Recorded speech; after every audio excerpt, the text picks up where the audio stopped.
मुख्यमंत्री मी असताना मी देवेंद्रजी अजितदादा महायुतीने निर्णय घेतला मुख्यमंत्री माझी लाडकी बहीण योजना सुरू करण्याचा।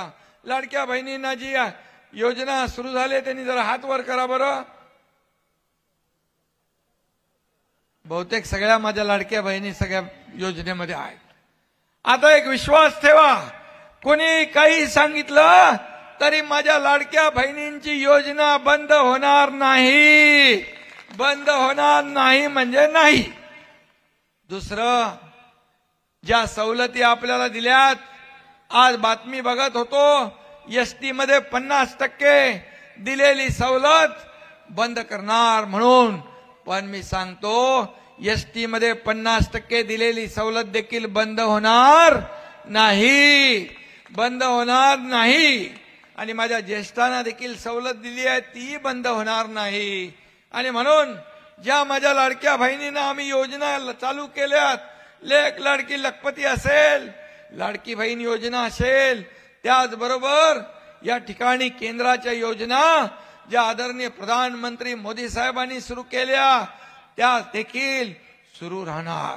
कारण महायुतीला तुम्ही एवढा प्रचंड विजय मिळवून दिलाय। मला लोक म्हणाले ही कसली लाट आहे, अरे मी बोललो ही लाट नाही, माझ्या लाडक्या बहिणींची महालाट आहे, माझ्या लाडक्या भावांची महालाट आहे, माझ्या लाडक्या शेतकऱ्यांची महालाट आहे। आणि या लाटेमध्ये भले भले वाहून गेले आणि महायुतीला प्रचंड दैदिप्यमान असा विजय या ठिकाणी मिळाला। तर आपण पाहिलेला असेल स्वतः उपमुख्यमंत्री एकनाथ शिंदेंनी लाडक्या बहिणींसाठी महत्त्वाची माहिती दिलेली आहे, लाडक्या बहिणींना मोठा दिलासा दिलेला आहे।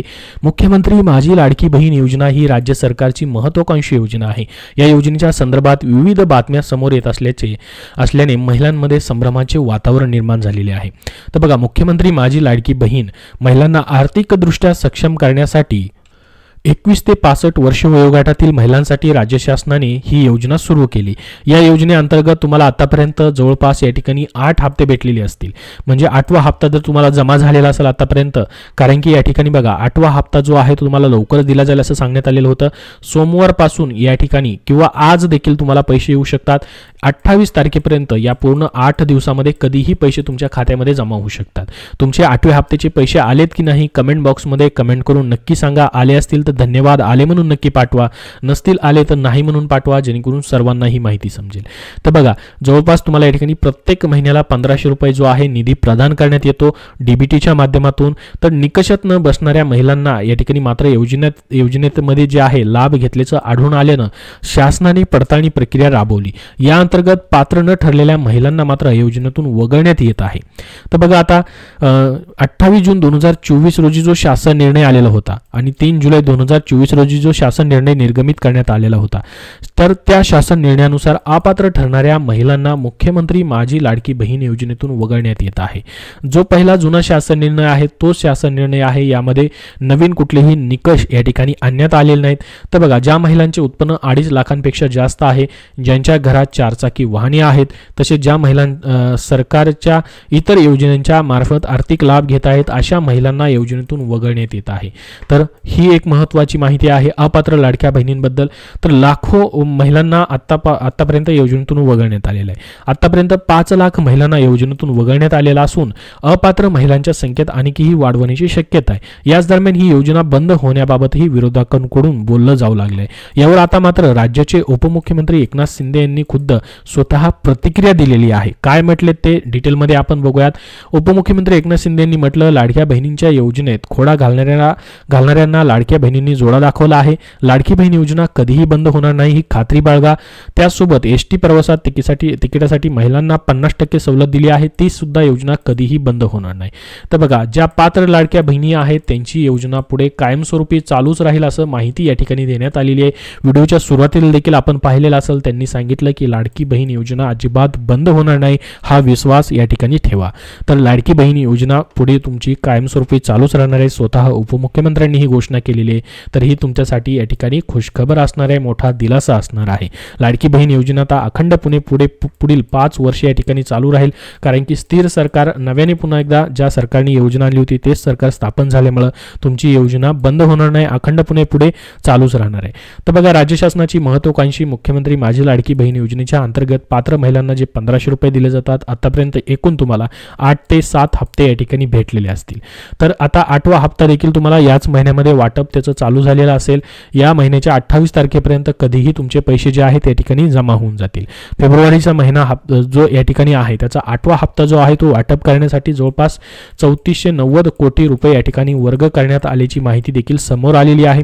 बँक खात्यामध्ये तुम्हाला DBT द्वारे पैसे आले आहेत की नाही कमेंटमध्ये नक्की सांगा. ज्यांचे आलेले असतील त्यांनी आले धन्यवाद म्हणून नक्की पाठवा, तुमचा जिल्हाही पाठवा, जेणेकरून सर्वांना समजेल की कुठल्या कुठल्या जिल्ह्यामध्ये पैसे वाटप होत आहेत. आता बघा, लाभाची रक्कम परत घेतली जाणार नाही याची देखील घोषणा करण्यात आलेली आहे. मुख्यमंत्री माझी लाडकी बहीण योजनेसाठी अपात्र ठरलेल्या लाभार्थ्यांना सन्मान निधी वितरित केला जाणार नाही. तसेच लाभार्थ्यांच्या बँक खात्यातून आतापर्यंत जुलै ते डिसेंबर 2024 पर्यंत देण्यात आलेली लाभाची रक्कम म्हणजे तुमचे हप्ते परत घेतले जाणार नाही असं सरकारनं यापूर्वी स्पष्ट केलेलं आहे. बघा, जरी तुम्ही या ठिकाणी अपात्र ठरत असाल लाडकी बहीण योजनेसाठी, तर तुम्हाला वाटत असेल की अपात्र ठरल्यामुळे आता सरकार वसुली करणार का, तर तशी कुठलीही गोष्ट होणार नाही. ही तुमच्यासाठी अत्यंत चांगली गोष्ट असणार आहे. तुमचं टेन्शन या ठिकाणी कमी होणार आहे. तुमच्याकडून पैसे परत घेतले जाणार नाहीत. जरी तुम्ही कुठल्या कारणास्तव अपात्र होत आहे, 4 चाकी वाहनामुळे असेल किंवा या ठिकाणी इन्कम टॅक्समुळे असेल किंवा इतर कुठल्याही कारणामुळे, परंतु तुमच्याकडून पैसे पुन्हा घेतले जाणार नाहीत ही देखील घोषणा करण्यात आलेली आहे. निकषामध्ये देखील कुठलेही बदल करण्यात आलेले नाहीत. तुम्हाला वाटत असेल की आपण अपात्र होणार की काय, जुने निकष जे आहेत ते बदलले गेले आहेत की काय, तर निकषामध्ये बदल करण्यात आलेला नाही. मुख्यमंत्री लाडकी बहीण योजनेतील निकषात काही बदल केल्यानंतर अपात्र महिलांनी स्वतःहून नावं कमी केली, ठीक आहे, परंतु लाडक्या बहिणींनी जे अर्ज मागे घेण्याबाबत सरकारकडे जे प्रस्ताव पाठवले, कारण की निकषात बदल केले गेलेले आहेत असं समजलं, तर बघा तसेच सरकारनेही अर्ज मागे घेतले. तर काही लाडक्या बहिणींनी निकष मागे घेण्याच्या मार्गावरती आहेत, म्हणजे अर्ज मागे घेण्याच्या मार्गावर आहेत, परंतु लाडकी बहीण योजनेच्या निकषात बदल करण्याबाबत माहिती राज्यात पसरल्यानंतर विरोधकांनी सत्ताधाऱ्यांवरती देखील निशाणा साधला. तर मुख्यमंत्री माझी लाडकी बहीण योजना बंद होणार असल्याचा दावाही त्यांनी केला. मात्र अशातच निकषात बदल केले आहेत की नाही यावरती मात्र महिला व बालविकास मंत्री आदिती तटकरे यांनी मोठी प्रतिक्रिया दिली. त्यांनी म्हटलं की मुख्यमंत्री माझी लाडकी बहीण योजनेच्या निकषात आम्ही कोणतेही बदल केलेले नाही असं स्पष्टपणे या ठिकाणी महिला व बालविकास मंत्र्यांनी सांगितलेलं आहे. त्यामुळे तुम्हाला आता टेन्शन घ्यायची गरज नाही. कुठलेही निकष बदललेले नाही. जे पहिल्यापासून GR आहे त्यानुसारच ही योजना चालू राहणार आहे आणि 2100 रुपये देखील तुम्हाला आता लवकरच भेटायला सुरुवात होईल, कारण की हा जो अर्थसंकल्प येतोय त्याच्यामध्ये 2100 रुपयाची तरतूद केली जाऊ शकते. याच्या अगोदर देखील सांगण्यात आलेलं होतं की अर्थसंकल्पामध्ये वाढीव हप्ता देण्यासंदर्भात तरतूद केली जाऊ शकते. तर येणाऱ्या अर्थसंकल्पामध्ये या ठिकाणी अर्थसंकल्पीय अधिवेशनानंतरच यावरती निर्णय होण्याची शक्यता आहे. तर अर्थसंकल्पीय अधिवेशनानंतर लाभार्थी महिलांना दर महिन्याला 21 रुपये मिळण्याचा अंदाज वर्तवण्यात येत आहे. म्हणजेच एप्रिल महिन्यापासून तुम्हाला एप्रिल महिन्यापासूनचा जो नवीन अर्थसंकल्प सादर केला जाईल तेव्हापासून तुम्हाला पहिला हप्ता चालू होईल नवीन अर्थसंकल्पीय वर्षातला, तेव्हापासून मग तुम्हाला 2100 रुपयाने पैसे यायला सुरुवात होऊ शकते. याच्यामध्ये डायरेक्टली 600 रुपयांनी वाढ केल्यामुळे तुम्हाला चांगलाच आर्थिक या ठिकाणी आधार जो आहे तो नव्याने या ठिकाणी भेटू शकतो. 2100 रुपये तुम्हाला वाटतं का 2100 रुपयांनी हप्ता आमचा चालू व्हावा? कमेंट बॉक्समध्ये S म्हणून नक्की टाईप करा, जेणेकरून सर्वांना ही माहिती समजेल. तर संपूर्ण अपडेट तुम्हाला आजच्या तारखेचं दिलेलं आहे. स्वतः या ठिकाणी उपमुख्यमंत्र्यांनी काय माहिती दिलेली आहे ती देखील तुम्हाला दिलेली आहे. योजना बंद होणार नाही, योजना चालूच राहणार आहे. तर याबद्दल अजून तुमचे काय प्रश्न असतील तर कमेंट बॉक्समध्ये नक्की विचारा. हा व्हिडिओ नक्की लाईक करा व शेअर करा लाडक्या बहिणींपर्यंत, जेणेकरून त्यांना संपूर्ण माहिती भेटेल. त्याचसोबत या चॅनलला सबस्क्राईब करून ठेवा पुढील अपडेट पाहण्यासाठी. धन्यवाद.